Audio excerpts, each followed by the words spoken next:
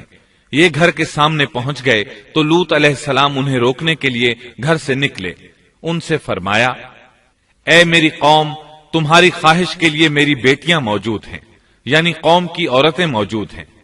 نبی قوم کا باپ ہوتا ہے، اس کی بیویاں قوم کی مائیں اور قوم کی عورتیں اس کی بیٹیاں شمار ہوتی ہیں، جیسا کہ سورہ ہود میں آتا ہے۔ کہنے لگے، اے میری قوم، میری یہ بیٹیاں تمہارے لیے پاکیزگی کا باعث ہیں، لہذا اللہ سے ڈرو اور مجھے میرے مہمانوں کے بارے میں رسوا نہ کرو۔ کیا تم میں کوئی بھلا شخص موجود نہیں؟ آپ کی بات کے جواب میں انہوں نے کیا جواب دیا؟ قرآن مجید میں آتا ہے، کہنے لگے، لوط، تو جانتا ہے تیری بیٹیوں یعنی قوم کی عورتوں سے ہمیں کوئی سروکار نہیں، ہم جو چاہتے ہیں تمہیں خوب معلوم ہے۔ لوط کہنے لگے، کاش میرے پاس کوئی قوت ہوتی یا میں کسی مضبوط پناہ میں ہوتا۔ لوط علیہ السلام کے پاس کچھ بھی تو نہیں تھا، صرف ان کی اپنی بیٹیاں ان پر ایمان لائی تھیں، یہاں تک کہ ان کی بیوی بھی کافر تھی۔ بخاری اور مسلم کی روایت ہے، نبی کریم صلی اللہ علیہ وسلم نے فرمایا، اللہ تعالیٰ لوط پر رحمت فرمائے، وہ اللہ تعالیٰ کی طرف پناہ لیتے تھے۔ مفسرین کا کہنا ہے کہ لوط علیہ السلام کے بعد اللہ نے جو نبی بھیجا وہ کسی اونچے خاندان اور قبیلے کا چشم و چراغ ہوتا تھا جو اس کی حفاظت کرنے کے قابل ہوتا تھا۔ لوط علیہ السلام کے ساتھ کوئی مددگار نہیں تھا۔ ایک دوسرے مقام پر اللہ تعالیٰ فرماتے ہیں، اور شہر کے لوگ خوش ہوتے ہوئے آئے۔ لوط نے کہا، یہ میرے مہمان ہیں، مجھے رسوا نہ کرو، اللہ سے ڈرو اور مجھے ذلیل نہ کرو۔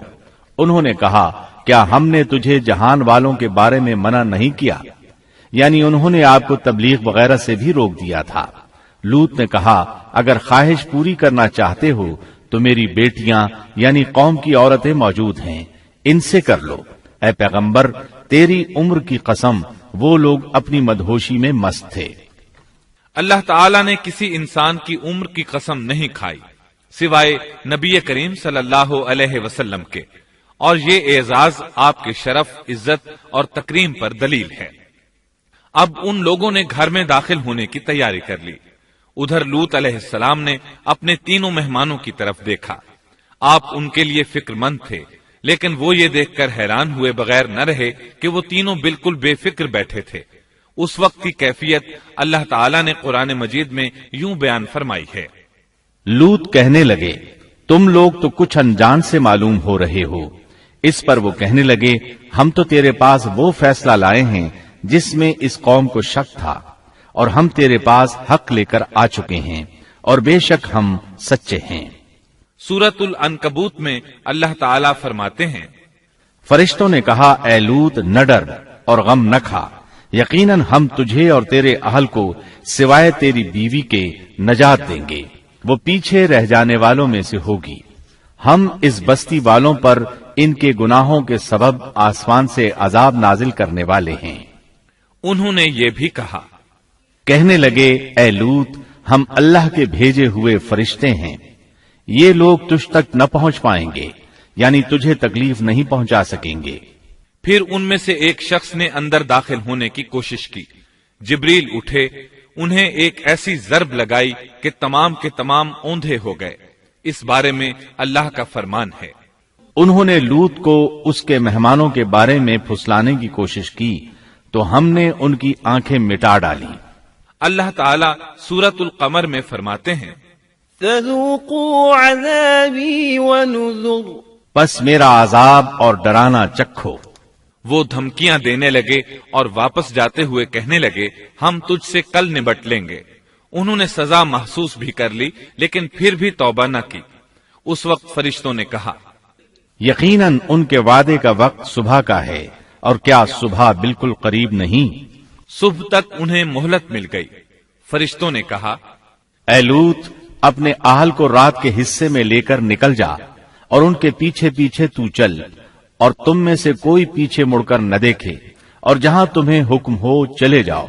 اور ہم نے اسے وہ فیصلہ سنا دیا کہ صبح ہوتے ہی اس قوم کی جڑ کاٹ دی جائے گی۔ اسی طرح اللہ تعالیٰ سورۃ الشعراء آیت 170 اور 171 میں فرماتے ہیں، ہم نے اسے اور اس کے تمام اہل کو نجات دی سوائے اس کی بیوی کے جو پیچھے رہنے والوں میں سے تھی۔ سورۃ القمر میں اللہ تعالیٰ فرماتے ہیں، تمام ہلاک ہو گئے سوائے لوط کی آل کے، انہیں ہم نے صبح سحری کے وقت یعنی رات کے آخری حصے میں نجات دی، یہ ہمارا احسان تھا اور اسی طرح ہم شکر گزاروں کو بدلہ دیتے ہیں۔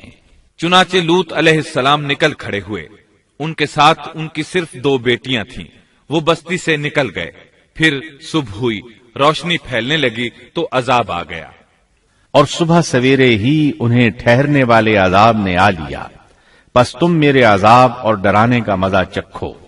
یہ عذاب کیسا تھا؟ جبریل علیہ السلام آئے، اپنا پر زمین کے نیچے داخل کیا، اس مکمل بستی کو اکھیڑا اور آسمان کی طرف اٹھا کر لے گئے۔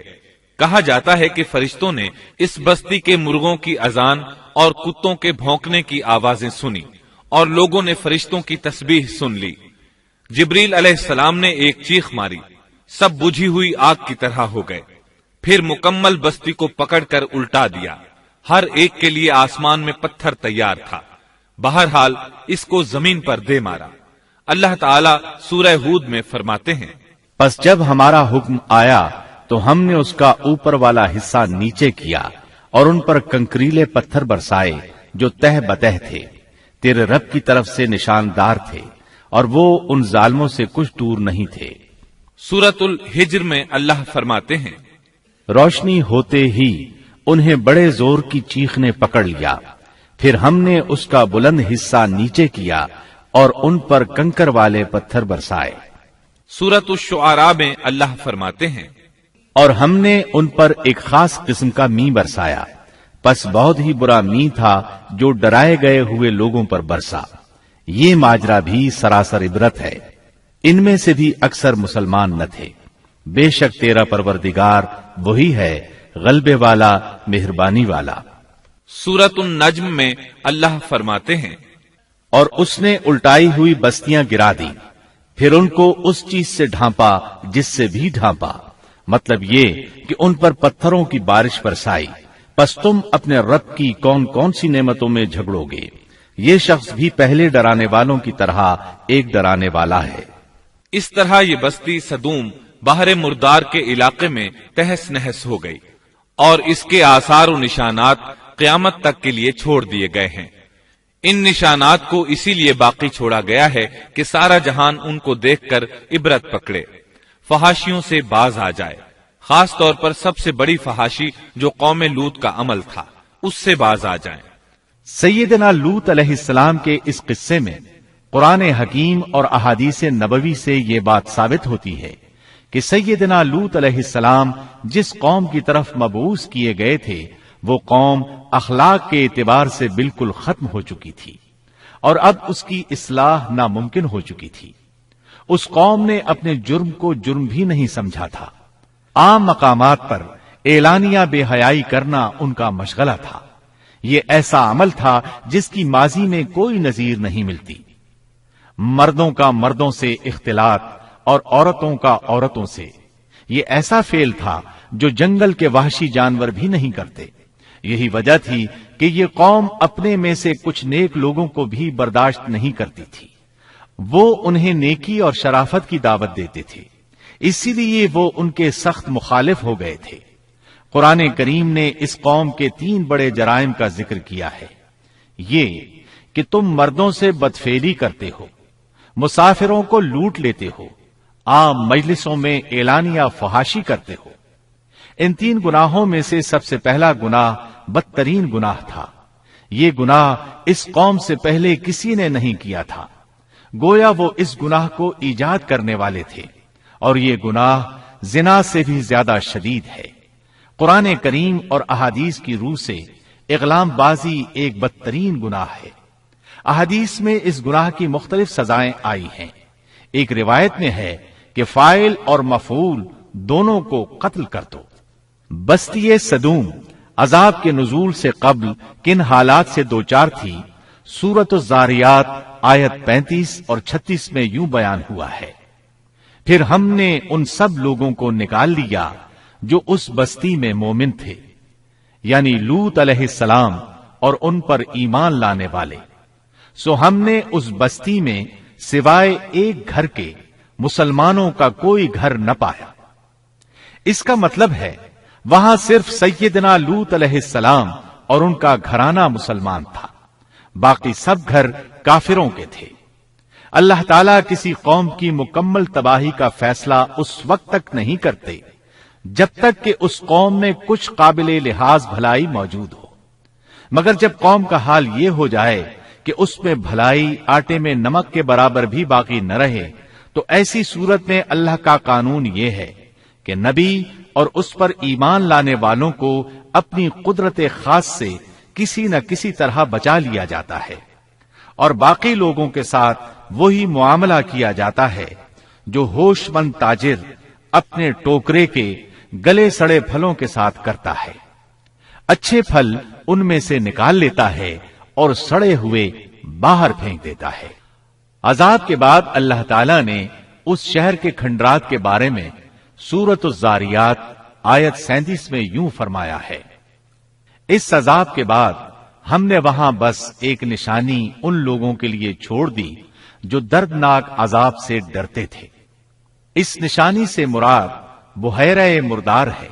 اس کا جنوبی علاقہ آج بھی ایک عظیم تباہی کے آثار پیش کر رہا ہے.